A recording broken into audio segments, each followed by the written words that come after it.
Welcome back, Daisy Cakes. Today I just finished reading The Galactic Patrol, a book in the Lensmen series by E. Doc Smith. Who was Doc Smith? He was an important figure in science fiction history who was good friends with Robert Heinlein, who inspired George Lucas and the Jedi Knights, and who the Japanese would embrace for an anime and manga series. And who am I? I am Daisy Ex Machina, the drag queen detective who investigates all things speculative in science fiction, fantasy, and horror. I've been going through the Hugo Awards to find an author or work that I haven't read before, and I started with the 1939 Retro Hugos and picked Doc Smith's Galactic Patrol. Galactic Patrol and the other Lensmen books are in the public domain, so you can read them for free on Project Gutenberg or listen to them for free on LibriVox. I did both, and for the Project Gutenberg version, you also get the cover of the pulp magazines they were first serialized in, and the illustration in those magazines for Galactic Patrol that I wasn't really expecting. First, who was the writer? Edward Elmer Smith was born in 1890 and died in 1965 at the age of 75. He has 2 degrees in chemical engineering and became a food engineer specializing in donuts. And that's not a joke. He was chief chemist at F.W. Stock & Sons and worked on their donut mixes. His first published work came out in 1931 as a serialized novel, Space Hounds of IPC in Amazing Stories, under the name Edward E. Smith, Ph.D. Of course, he would eventually become known in the fandom as E. Doc Smith. The main story of the Lensmen starts with the Galactic Patrol and the main character Kimball Kinnison, originally serialized in Astounding in 1937 through 1938. And like I said, it won the Retro Hugo for 1939, which was awarded in 2014. There are 2 prequels to Galactic Patrol. The first is Triplanetary, written in 1934, and the second prequel, the first Lensmen, was written in 1950.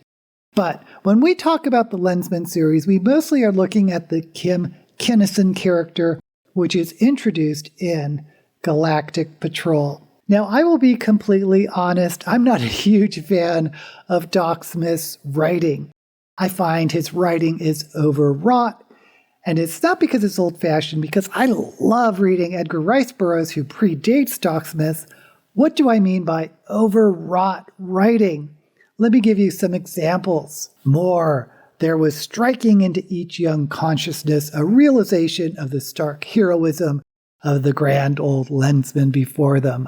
A man of such fiber that, although physically incapacitated and long past the retirement age, he had conquered his human emotions sufficiently to accept deliberately his ogre's role, because in that way he could best further the progress of his patrol.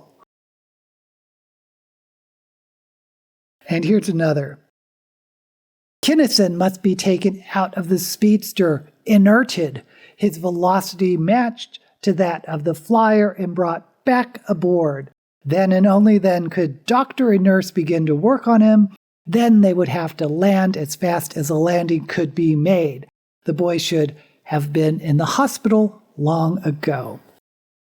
Yes, Doc Smith used inert as a verb, which I don't think usually happens. Did Doc Smith ever come across a noun that didn't deserve an adjective? Anyway, the Galactic Patrol is about Kim Kinnison, the brightest and most promising of the graduates of the Galactic Patrol who would become a Lensman. What is a Lensman? I'm glad you asked. A lens is a device created by a race of super beings known as the Arisians. Each lens is bonded to one person, and if someone else tries to use your lens, they will die horribly. The lens is implanted or attached to the arm of the lensman, or let's let Doc Smith describe it. clamped to Kinnison's brawny wrist by a massive bracelet of imperishable, almost unbreakable metal in which it was embedded. It shone in all its lambent splendor, no longer a whitely inert piece of jewelry, but a lenticular polychrome of writhing, almost fluid radiance, which proclaimed to all observers in symbols of ever-changing flame that here was a Lensman of the Galactic Patrol. So what does a lens do? Well, initially it is kind of like a babblefish. It is a universal translator, so any Lensman can understand anyone, anywhere. And that's all we know initially, but we'll talk more about the lens later. Now, Kinnison is kind of a Mary Sue or Gary Stu, and he is immediately assigned as captain. Freshly graduated, he becomes captain to a brand new ship called the Britannia, which has an experimental weapon. He is assigned to go out and confront pirates who have been plaguing the galaxy for ages. And it turns out that these pirates are actually a super organized evil empire run by a man known as Bosconi. So the empire is called Bosconia. After an epic fight, the Britannia is destroyed, but Kinnison gets vital information that could take out the Bosconia pirate empire. So he and his companion, the super strong He-Man Sergeant Van Buskirk, together they hide out on a planet that is home to a race of evil mind control creatures. And they end up freeing Worsel, who is sort of this telepathic dragon who takes Kinnison and Van Buskirk to their home planet, and they're treated like heroes. Anyway, that's just the first leg of the adventure. We eventually learn that Kinnison can use the power of the lens for psychic abilities like mind control. And its abilities are honed by the Arisians. Remember, the Arisians are the super beings who created the lenses, and of course they are mighty impressed by Kinnison. And eventually we find out that Kinnison has a romantic interest, a nurse named Clarissa McDougal. How to describe Clarissa? Let's let Admiral Haynes, the leader of the Lensmen, describe her. Her thick, heavy hair was not red, but was a vividly intense and indescribable auburn, a gorgeous mass of coppery bronze, flashed with red and gold. Her eyes, bronze, was all that he could think of, with flecks of topaz and of tawny gold. Her skin, too, was faintly bronze, glowing with even more than healthy youth's normal measure of sparkling vitality. Not only was she beautiful, the port admiral decided, in the words of the surgeon, she classified. Worse than I thought, he muttered. She's a menace to civilization.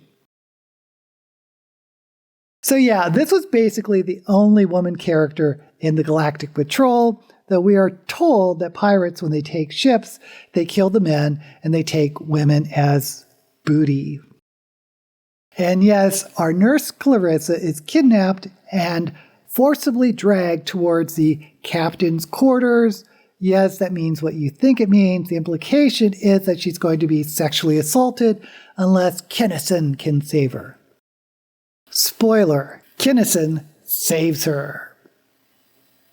It actually gets worse than that, but you'll have to read it to find out. So anyway, so women are not really what you would call well-rounded characters.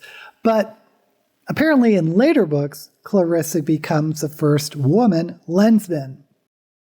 I was also taken aback by how Caucasian everyone seemed to be. And why would I say that? Well, let's take a look at this line.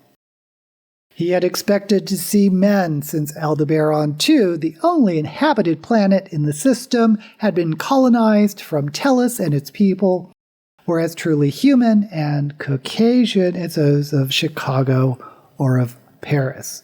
So there's that. And yes, I know this was written in a different time and place, yada, yada, yada. And I guess to read this, you have to overlook a few things. But even so, I personally am not going to read more Lensmen books. But let's get back to Doc Smith's influence on science fiction. George Lucas said Lensmen was a major influence on his youth, and I can't help seeing the parallel between the mind-controlling Jedi Knights and the Lensmen. J. Michael Straczynski also cited the Lensmen as influencing his youth. In fact, Straczynski was involved in a Ron Howard project to adapt Lensmen to film, but that unfortunately never took off. But what did take off was a Japanese anime series called Galactic Patrol, very loosely based on Doc Smith's Galactic Patrol. In fact, Smith's estate did not like the adaptation and rejected further adaptations for years, allegedly. But eventually they did greenlight another Japanese version, this time a full-length movie called Lensmen: Secret of the Lens. I thought Lensmen was an odd choice for an anime adaptation, so I can't help but wonder if the Lensmen books were released as Japanese translated novels, and if that overwrought writing might really have been translated differently to appeal to the market. Maybe, I don't know. If you know, let me know down in the comments. Like many Golden Age science fiction, Smith's work apparently inflamed the imagination of actual scientists who grew up reading Lensmen. Allegedly, the design of the United States Navy ships' combat information centers were inspired by Doc Smith's ideas for the tank, which was used to display battle space situations. Doc Smith was great friends with Robert Heinlein. Heinlein dedicated a book to Smith and also to Smith's daughter. Again, Doc Smith's writing is not for me. Maybe it's for you. Again, they're free in Project Gutenberg and LibriVox, so it won't cost you anything to give it a try. Let me know what you think of this work down in the comments. And while you're there, don't forget to like this video and subscribe to my channel. Stay tuned to see what the next book is that we pick for the Retro Hugos, this time choosing from the nominations of 1941. Until we meet again, may all the books you read be blessed.